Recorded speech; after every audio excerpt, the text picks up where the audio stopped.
Hello అండి, welcome to my channel. ఈరోజు మనం మట్లపాలెం మహాలక్ష్మి గుడి దగ్గర ఉన్నాము.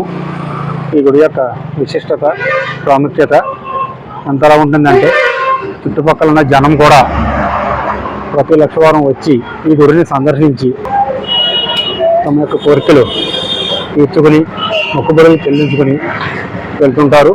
అలాగే ఈ గుడి దగ్గర వచ్చి ఎవరైనా సరే కోరిన కోరికలు వెంటనే నెరవేరుతాయని ఇక్కడ యొక్క భక్తులు నమ్మకం.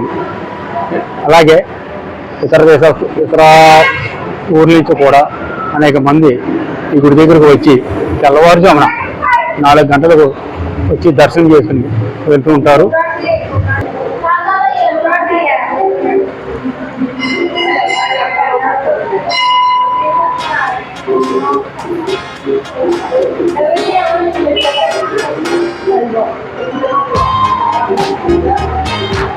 చూశారు కదండి, ఎక్కడెక్కడి నుంచి వచ్చిన భక్తులు సేద తీరడానికి ఏమో అందమైన ప్రదేశం ఉంది ఇక్కడ.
ఇదిగోండి ఆలయ ప్రవేశ ద్వారం.